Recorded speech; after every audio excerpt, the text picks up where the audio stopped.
Marvel is back, baby! But wait a second, it's not Marvel vs. Capcom this time.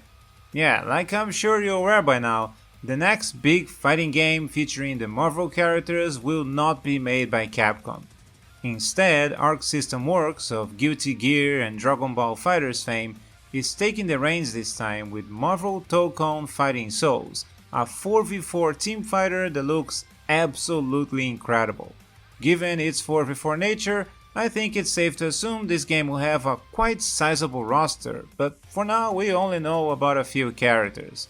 Sure, we can probably guess with a lot of certainty that some of the big names will absolutely be there, like, say, Wolverine for example. But what about the others? That, my friends, is what we're here to discuss today. However, I'm not gonna waste your time listing a bunch of classic Marvel characters that we're used to seeing in our fighting games. Nah. My friends, we will be focusing exclusively on characters that flew under the radar during Capcom's time, having not made a playable appearance in the entirety of the Marvel vs. Capcom franchise. So join me as we dig deep into the Marvel universe to list the top 10 characters that should join Marvel Tōkon Fighting Souls after missing out on the MvC franchise. Number 10. Shang-Chi. Starting off this list at number 10, we have Shang-Chi, the Master of Kung Fu. For those who might not know him, Shang-Chi is Marvel's premier martial artist. Think Bruce Lee meets superhero. He's gained mainstream recognition recently thanks to his MCU movie, but he's been kicking ass in the comics since the 70s. In Marvel Tōkon, his moveset could focus on different kung fu styles, maybe switching stances for different combo routes. And if all else fails, Shang-Chi is capable of using the power of the 10 rings to fire energy projectiles, create magical barriers, or even levitate. Number 9. Beast. I'm sure Tōkon Fighting Souls will be filled with X-Men characters, way beyond just Storm as seen in the reveal trailer, but perhaps they aren't thinking about adding Dr. Henry Hank McCoy, aka Beast, so allow me to make a case for it. Beast could be the perfect big body character who breaks all the rules. Usually grapplers are slow, but Beast would be incredibly mobile, while bouncing and leaping across the screen with massive jump arcs. Furthermore, his moveset could also reflect his intellectual side. Perhaps he could pull out a series of gadgets to enhance his abilities, control the battlefield, or maybe even allow him some sort of long-range skills. With Kelsey Grammer returning to voice him in the MCU in Avengers Doomsday, this character is likely to surge in popularity once again, so now would be a perfect time for Beast to make front and center in a major fighting game title. Number 8. Jubilee. Jubilee is a mutant with the power to generate explosive energy blasts, often compared to fireworks. She's been criminally underused in video games, so this would be her big break in a major fighting game. First off, her powers are perfect for the fighting game genre. Firework-based projectiles, explosive trap setups, and flashy combo enders would look amazing with Arc System Works visual effects. She would most likely be a zoner with unique mechanics. Maybe her fireworks have different properties based on timing or charge levels, like going for quick attacks that only really serve to control space, doing negligible damage, or charging a more powerful blast that requires a specific combo or a setup to have a larger effect on the opponent's life bar. With X-Men 97 Season 2 being released roughly around the same time, perhaps this is the perfect time and place for Jubilee to show her true potential.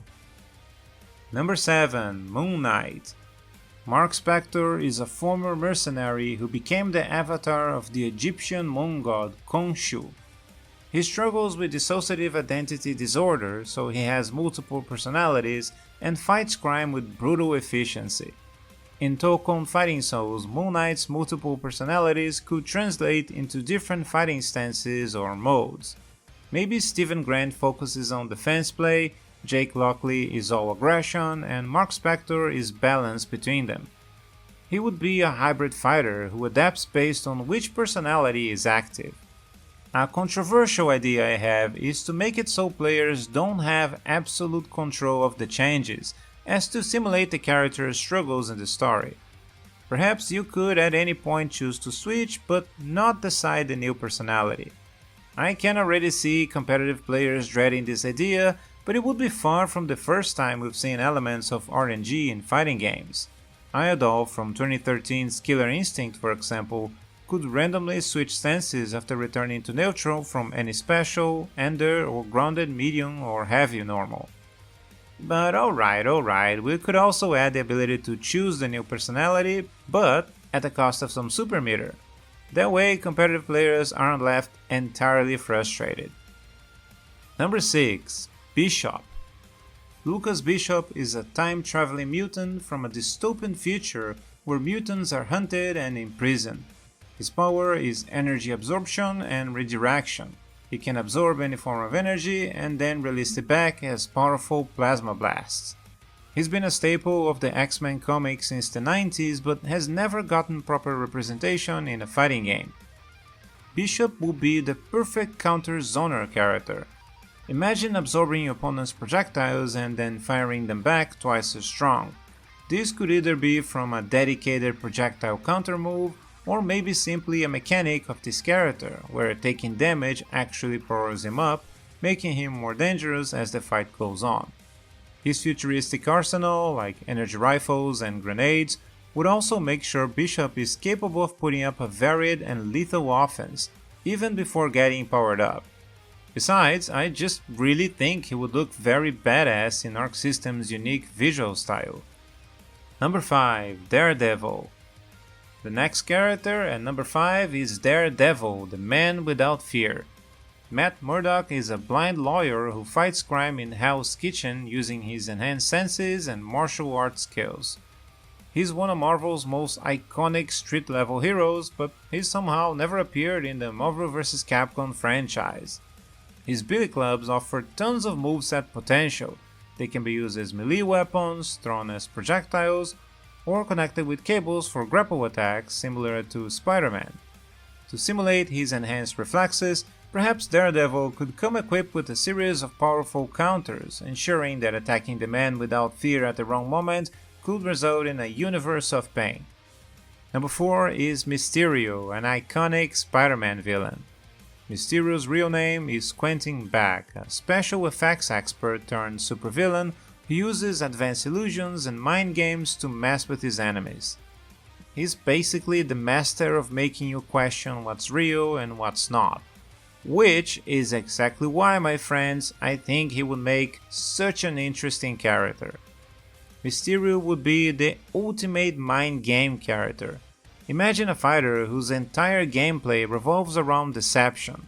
Fake projectiles that disappear mid-flight, illusionary clones that don't really do anything, attacks that seem to come from all directions when only one of them is real, and booby traps that may or may not be in your way. Number 3. Nightcrawler. Kurt Wagner is a mutant who can teleport instantly, leaving behind a cloud of smoke and the smell of brimstone. He's also an excellent swordsman and acrobat. Naturally, he'll be a hit-and-run character. His teleports will give him incredible mobility and make it so you never really know where he's coming from until he's already on top of you.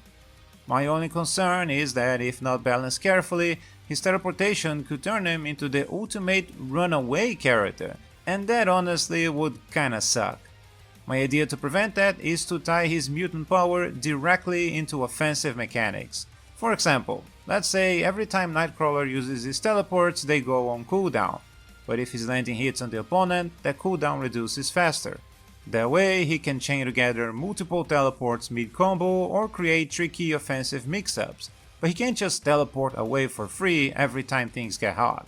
If you use this power defensively, you'll have to fight it out the old-fashioned way while waiting for it to recharge.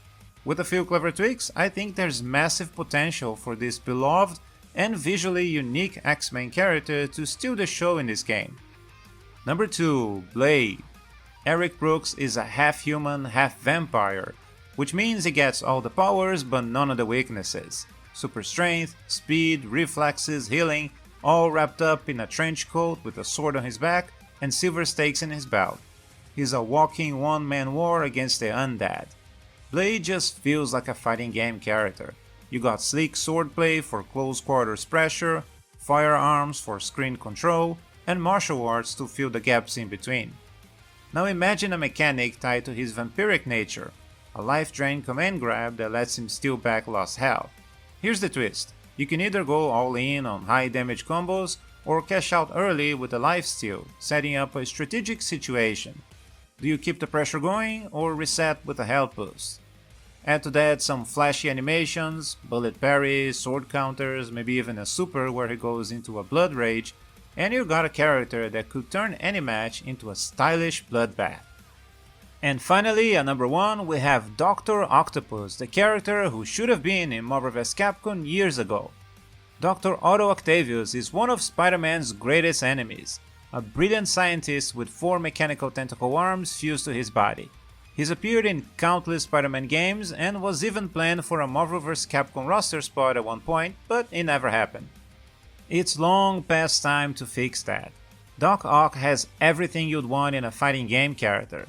His tentacles give him massive range and multi-directional pressure, striking from above, below, or the sides, all while his main body stays safely out of reach. He could extend combos across the screen, poke from unexpected angles, and overwhelm opponents with attacks coming from every direction. He could even rip up a chunk of the ground and hurl it forward as a projectile, something with a bit of startup but packing a serious punch to help him break through defenses. Dr. Octopus has been waiting long enough. He's overdue, and there's no better time than now to fix the timeline and let him finally take the center stage. And that, my friends, is my list for the top 10 Marvel characters that should be in Tōkon fighting souls after being forgotten during the Marvel vs. Capcom days. What about you? Who do you want to see? Feel free to put your dream roster down in the comments, perhaps even including the more traditional characters. And if you enjoyed the content and you want to see more stuff like this, please remember to like the video and subscribe to the channel.